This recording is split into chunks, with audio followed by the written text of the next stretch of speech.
Assalamualaikum warahmatullahi wabarakatuh. Hari ini kita akan belajar tentang gerak parabola. Apa itu gerak parabola? Pada bab sebelumnya, kalian kan udah belajar tentang gerak lurus. Ingat, gerak lurus itu adalah gerak benda yang lintasannya lurus. Nah, kalau sekarang kita kan belajar tentang gerak parabola. Dari namanya bisa ditebak nih. Kalau gerak parabola itu berarti gerak benda yang lintasannya melengkung, kayak parabola. Atau gambarnya seperti di layar ini.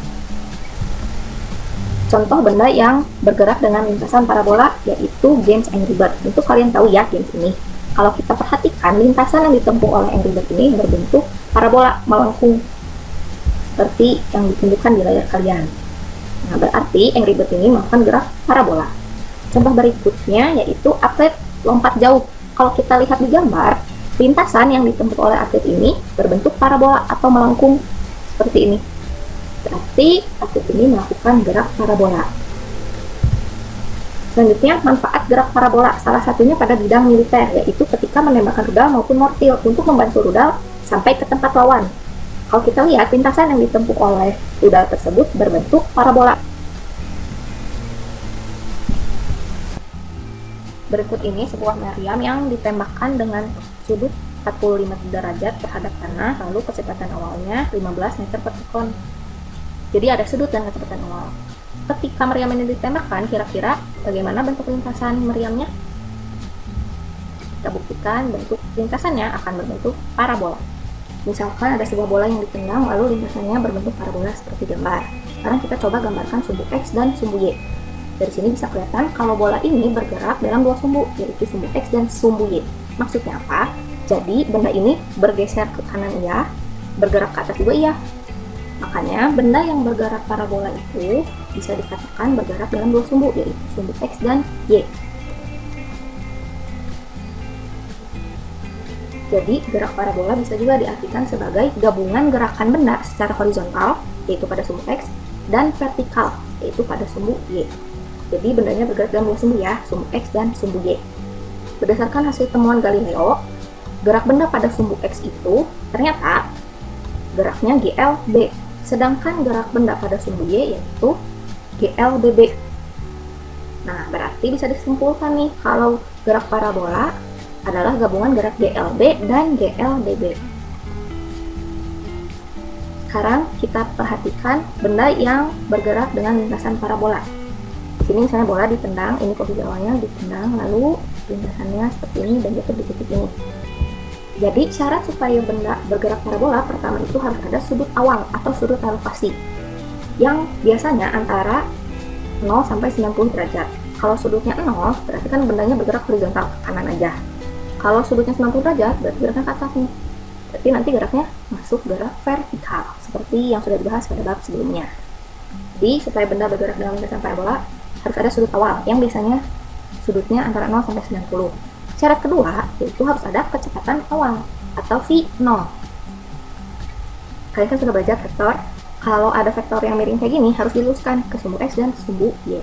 Kita luruskan ke sumbu X atau diproyeksikan, namanya menjadi V0X. Lalu diluruskan ke sumbu Y, namanya jadi V0Y. Nilai V0X ini sama dengan V0 cos theta. Kenapa cos? Ingat, karena sudutnya diapit di sumbu X. Ini ya, makanya di sini cos. Kalau V0X-nya cos, berarti bisa dipastikan V0-nya itu sin. V0 ya sama dengan V0 sin theta.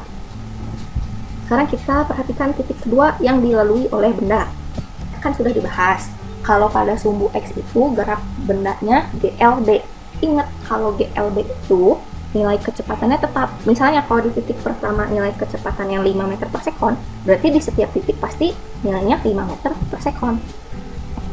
Berarti di 5 titik yang kita perhatikan, nilai Vx-nya itu sama, yang digambarkan dengan panjang panahnya yang sama. Untuk nilai Vy, kan pada sumbu Y itu geraknya GLBB. Kalau GLBB berarti nilai kecepatannya berbeda-beda, tidak sama. Yang digambarkan seperti ini.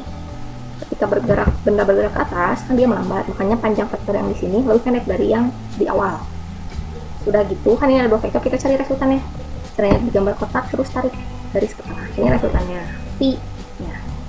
Terus pada titik tertinggi, titik yang ini kita sebut titik puncak atau titik tertinggi, nilai Vy-nya itu sama dengan 0. Makanya si benda tidak bisa bergerak ke atas lagi karena Vy-nya 0. Setelah itu makanya benda sisanya tinggal gerak ke bawah. Kalau di sini VY-nya tidak 0, berarti ada nilainya, berarti benda ini masih bisa gerak ke atas lagi. Gitu. Berhubung ini titik puncak, makanya VY-nya sama dengan 0.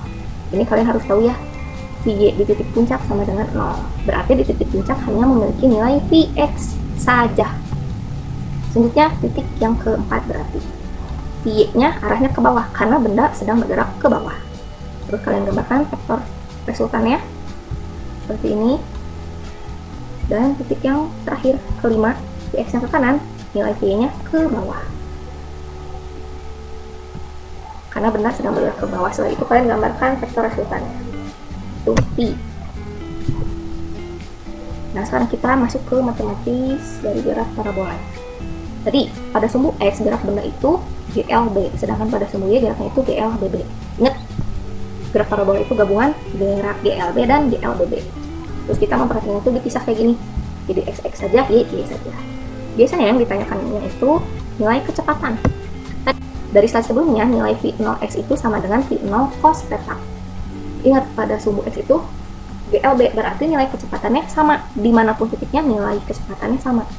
Kalau gitu bisa ditulis nilai Vx itu kecepatan di sumbu X, dimana aja, random titiknya, sama aja kayak kecepatan awal di sumbu X, yaitu V0 cos theta.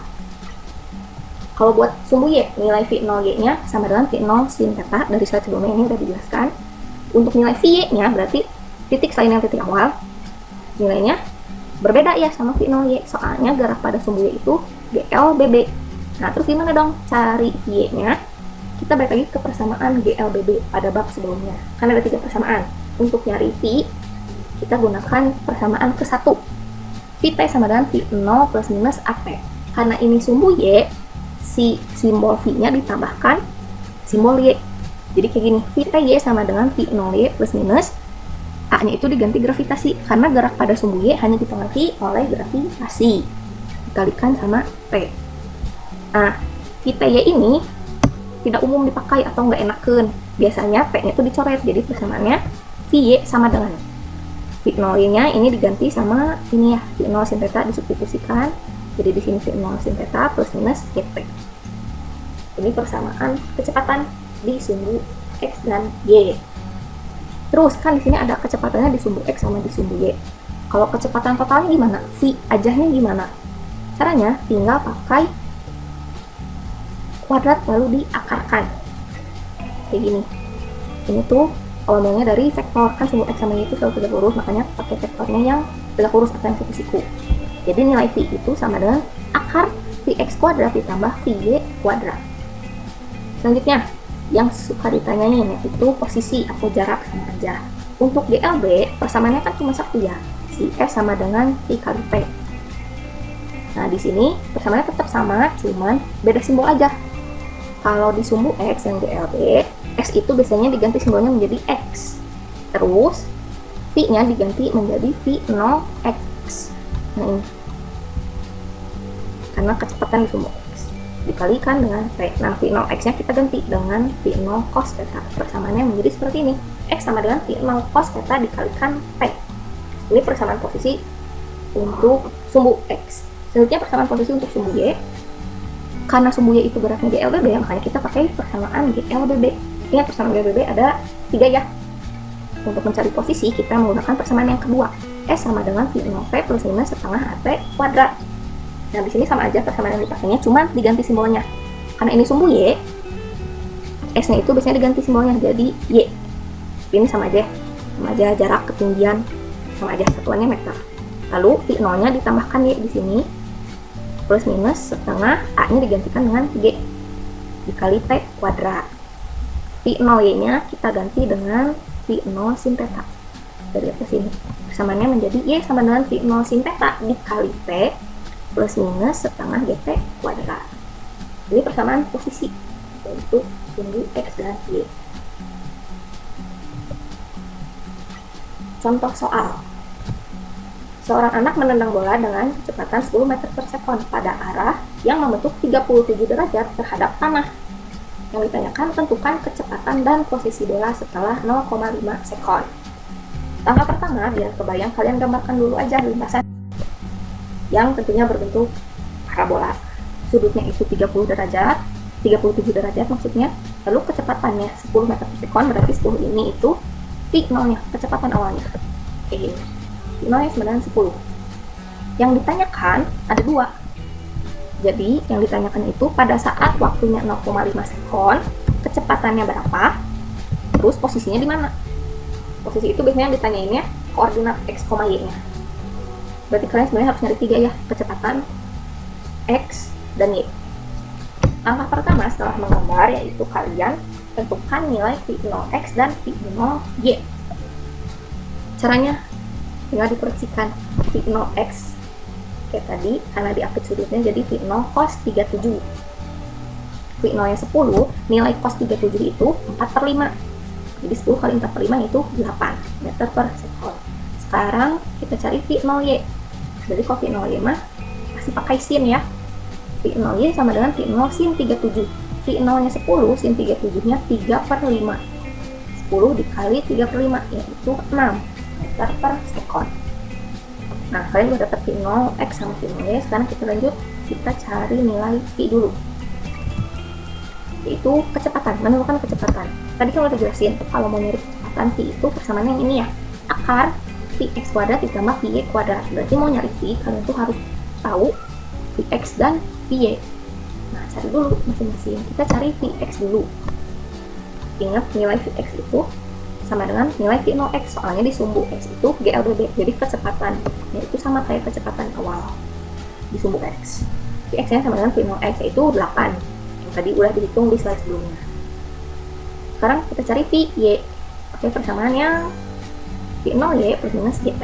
V0y nya tadi sudah diperoleh di slide sebelumnya, yaitu nilainya 6. Dikurangi, kenapa dikurangi? Soalnya kan benernya ditendangnya ke atas. Kalau gerak ke atas berarti kan melambat, makin lambat geraknya, makanya tandanya negatif. Dikurangi G nya 10, P nya yaitu yang tadi 0,5. Berarti 10 dikali 0,5 itu 5, 6 kurang 5 yaitu 1. Nah, sekarang udah dapat Vx sama V nya, masukin lagi ke persamaan yang ini. Jadi Vx nya 8 kuadrat ditambah 1 kuadrat lalu diakarkan, itu jadi 64 ditambah 1 yaitu akar 65 meter per sekon. Ini udah dapat kecepatannya, selanjutnya kita cari posisinya, x, y nya.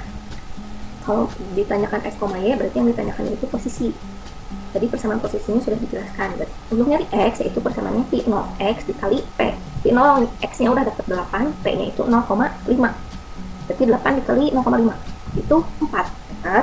Untuk y nya menggunakan persamaan yang ini, y sama dengan V0y dikali T dikurangi setengah gt kuadrat. V0y nya tadi udah dapat yaitu 6 dikali T nya 0,5 dikurangi setengah, G nya 10, T nya 0,5 kuadrat.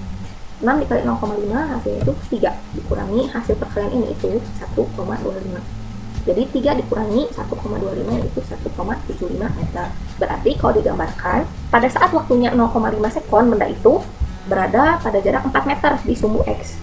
Jadi kalian kira-kira 4 meter itu di mana, sebelum puncak apa setelah puncak. Terus ketinggiannya itu berada di 1,75 meter yang di sini. Gitu. Itu untuk posisinya. Contoh soal yang kedua, sebuah pesawat besar menjatuhkan sebuah paket ransum darurat kepada sekelompok penjelajah yang terdampar, seperti ditunjukkan pada gambar. Gambarnya ada di slide berikutnya. Jika pesawat itu terbang mendatar dengan kecepatan 40 meter per sekon pada ketinggian 10 meter di atas tanah, di manakah paket ransum itu menyentuh tanah relatif terhadap titik ransum itu mulai dijatuhkan? Wah, ini apa maksudnya? Biar kebayang, kita gambarkan dulu. Paket ransum itu paket makanan yang tahan lama, biasanya dari TNI. Kita gambar ini pesawatnya menjatuhkan paket ransum.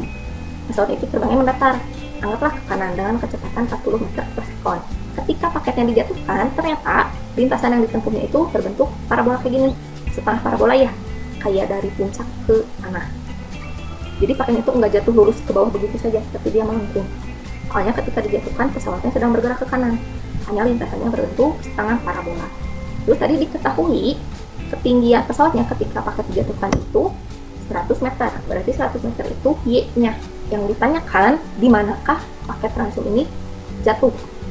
Atau jaraknya ketika dijatuhkan sampai di tanah itu berapa meter? Atau ditanyakan itu X. X-nya berapa? Nah, kita ingat kan ini gambarnya itu jadi kayak setengah parabola dari titik puncak ke dasar. Ingat, ada titik puncak, nilai V-nya itu 0. Berhubung sekarang mah puncaknya sebagai titik awal, makanya di sini dikasih V0. Jadinya V0G sama dengan 0. Terus berarti 40 meter per sekon ini apa dong kecepatan siapa? Karena V0G-nya 0, berarti 40 meter per sekon ini punya V0X. Jadi V0X-nya sama dengan 40. Sekarang kita tinggal cari X. Ingat persamaan buat nyari X mah cuma satu ya. X itu sama dengan V0X dikali P. V0X-nya udah dapet, ini udah ada 40. Tinggal mau nyari P-nya ya. Kan mau dapet X itu harus tahu V0X sama P. V0X-nya udah ada 40, P-nya belum. Caranya gimana? Dapat waktu ketika paket dijatuhkan sampai kena tanah. Caranya, lihat di sini diketahui nilai G-nya 100 meter. Nah, nilai G ini pasti dipakai buat dapetin T. Berarti kita pakai persamaan yang ada G-nya aja. G sama dengan V0T plus setengah dt kuadrat. Nah, sekarang pakai tanda positif karena benda dijatuhkannya dari atas ke bawah. Kalau dari atas ke bawah kan geraknya semakin cepat.